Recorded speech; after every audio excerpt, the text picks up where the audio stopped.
Ce que vous voulez dire, c'est que c'est les Français qui le voient au niveau de la pompe d'essence, la conséquence de cette mauvaise stratégie en géopolitique. C'est pas la seule. C'est pas la seule chose. Je ne sais pas. Voilà, ça n'est pas le seul facteur. Parce que. Mais si le fait est que la France avait misé sur le pétrole libyen, elle ne l'a pas eu.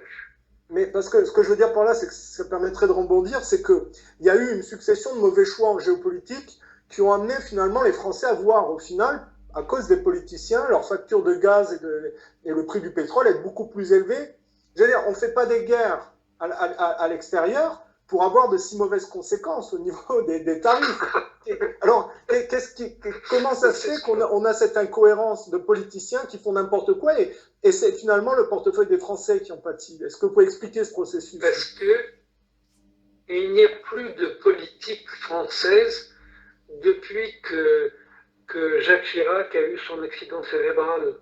Donc les 2 dernières années de son mandat, et ses 3 successeurs n'ont pas de politique. Ce ne sont pas des hommes politiques, ces gens-là. Nicolas Sarkozy un peu. Emmanuel Macron n'y peut rien non plus.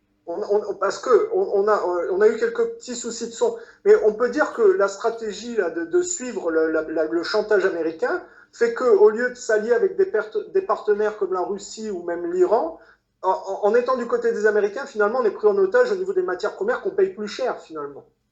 Ah, ça c'est sûr, mais ce n'est pas un chantage des États-Unis. Ce sont les élites françaises qui décident de servir les États-Unis et de claquer la porte au nez de la Russie. La logique, c'est ce qu'avait dit le général de Gaulle. L'Europe, oui, il n'y avait pas l'Europe sans la Russie. Ça, c'est inadmissible, l'Europe sans la Russie. Oui, mais alors, parce que là, dans ce cas on peut parler de c'est quoi la géopolitique et qui prend les décisions et pour quels enjeux. Parce qu'on a l'impression, quand on vous écoute, que les conséquences sont tellement désastreuses que c'est incohérent. Mais il doit y avoir une logique. Ça veut dire que ce n'est pas effectivement les populations qui sont... on ne travaille pas pour les populations, mais pour des intérêts d'autres personnes. Oui. C'est clair.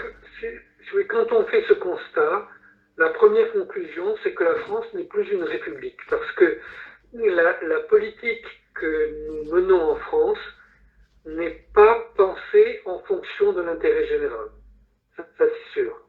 Et c'est comme ça depuis les derniers moments de Jacques Chirac. Ça n'est pas une nouveauté. Donc il y a un effet de durée dans tout ça. Mais qui tire bénéfice de ces décisions alors dans ce cas, puisque c'est au détriment du portefeuille des Français, c'est en faveur de qui? Alors, chaque président, chaque administration a privilégié des intérêts qui lui sont propres. Ça change avec le temps. Aujourd'hui, Nicolas Sarkozy est d'abord débiteur d'une très grande société qui s'appelle KKR, qui est un fonds de placement gigantesque dans le monde, qui est dirigé par M. Kevin Kravitz. Donc, c'est cette société qui a financé sa campagne électorale, et pas du tout les gens qu'on cite d'habitude. Et ce monsieur a quelle nationalité? Oui. Ce monsieur a quelle nationalité? Il est états-unien, je ne sais pas s'il est israélien aussi, mais il est états-unien, c'est sûr. D'accord. Et bon, donc cette société a acheté différentes sociétés en Europe, tout ça, mais elle mène une politique comme un État. L'ancien directeur de la CIA est un employé, le général Petraeus est un employé de Kevin Kravitz. D'accord. Donc il y a eu une assimilation des fonctionnaires au service d'un mercenariat pour les grandes entreprises, en gros. On peut le simplifier comme ça. Oui, absolument. Tout le monde peut le constater. D'accord. Et ce sont ces compagnies qui tirent bénéfice de ces décisions. D'accord. Ce sont des décisions qui favorise ce que ces compagnies font à ce moment-là, parce que elles changent aussi, ces compagnies. Oui. Et excusez-moi, je vous ai coupé, vous alliez développer une idée particulière? Je ne sais plus. C'est de ma faute. Bon, non, mais parce que le but, c'est quand on redessine, si vous voulez, la définition de la géopolitique, et qui prend les décisions et pour quels enjeux, ça permet de mettre en relief les incohérences. Par exemple, si on devait exposer par rapport à ce que vous expliquez dans le plan Sebrowski,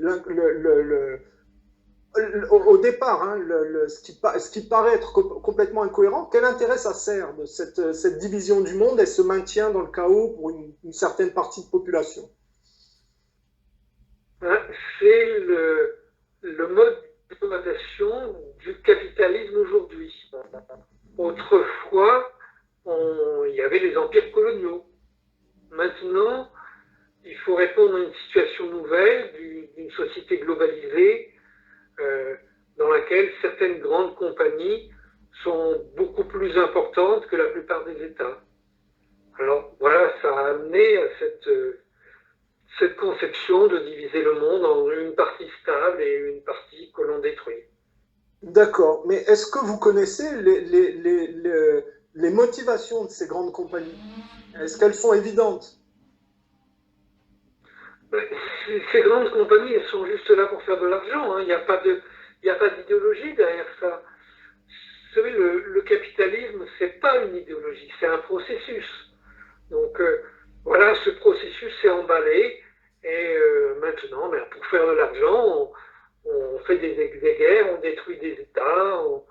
Voilà, il n'y a pas de logique à avoir fait la guerre en Afghanistan, en Irak, en Libye, en Syrie.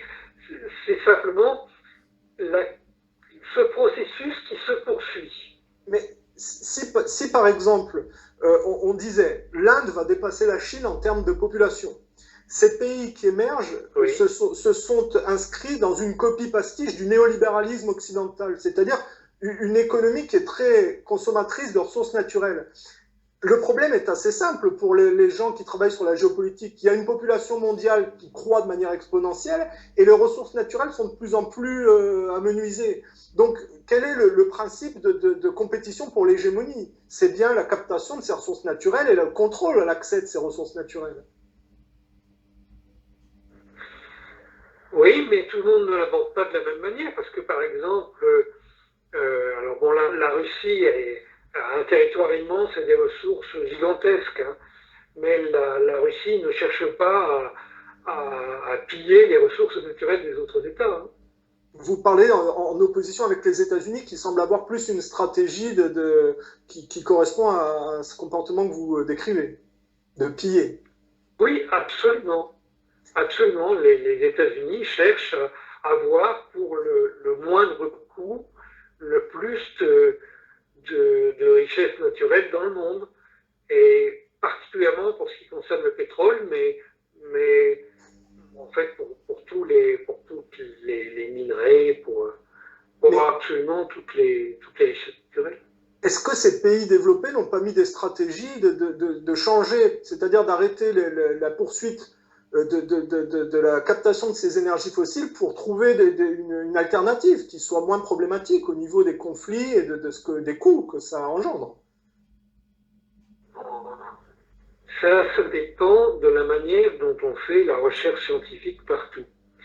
Aujourd'hui, par exemple, en Chine, on cherche à fabriquer des voitures qui puissent fonctionner sans pétrole. Et certainement, la Chine va être le premier pays à trouver la solution. Et il essaye de faire marcher des moteurs avec des aimants, etc. Bon. Mais pourquoi est-ce qu'il y arrive? Parce que pour faire ces aimants, il faut des matériaux particuliers qui n'existent presque que chez eux, etc. Mais eux, ils essaient de se débrouiller avec leurs propres ressources, sans avoir à faire de guerre. Est-ce qu'on peut en déduire que si l'Occident ne trouve pas une alternative à cette histoire d'énergie fossile, ils vont être très vite dépassés par ces pays émergents qui semblent être plus inventifs à ce niveau-là? Pour le moment, je n'en sais rien. On peut pas prévoir qui va réussir ce pari. avis. Mais déjà, bon, il faut se rendre compte que quand on nous parlait de la fin du pétrole, c'était il y a longtemps déjà. Ouais. Probablement, mais pas avant un siècle. Pas avant un siècle. Il y a des ressources qui font qu'on peut continuer encore un siècle, d'accord. Voilà. Il y a des ressources suffisantes pour que les compagnies qui exploitent ça n'arrêtent pas d'exploiter le filon, quoi, en gros. Oui, oui, oui. Donc, ça, cette compétition, de par cette donnée matérielle, elle peut durer encore un siècle. D'accord. Et oui. Il y a l'enjeu de la fonte d'épaule également, qui vont laisser des voies de communication plus élargies, et puis la découverte probablement de nouveaux gisements aussi. Ça permettra, pour les gens qui veulent exploiter le filon, de continuer. Oui, ça peut poser problème, oui, effectivement, au niveau au niveau des conflits, des antagonismes, et puis aussi de la pollution. Enfin bon, ça c'était pour parler un peu de la géopolitique et de ce que recherchent ces grandes compagnies, parce que c'est sûr que si elles sont assises sur une mine d'argent et qu'elles peuvent imposer de consommer des produits qui dépendent des énergies fossiles, elles vont débaucher des hommes politiques pour mettre en place cette prolongation politique. Oui. Par exemple, quand on vous parle du commerce global, il faut du pétrole pour le commerce global, il faut transporter les marchandises, c'est le b.a.-ba. Vous parliez, parce qu'on va revenir sur 2012 et ce dont vous avez été témoin et que le public français ne connaît pas et dont vous pourrez nous permettre de l'appréhender un peu plus clairement, mais on sait que la guerre en Syrie est aussi visait la construction de gazoducs et qu'il y avait une compétition. C'est pas ça Non. Ça, c'est le professeur Kennedy qui a raconté ça, mais parce que lui, c'est un spécialiste des guerres liées au pétrole et il a voulu relier la guerre syrienne à cette question des gazoducs, tout ça.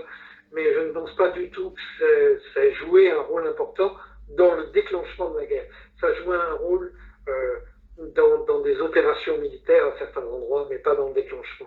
Il n'y avait pas une compétition de construction de gazoducs ou d'oléoducs pour empêcher, si vous voulez, une connexion russe ou ce genre de choses? Bien sûr, il y avait cette compétition, mais la guerre n'a pas été déclenchée pour ça.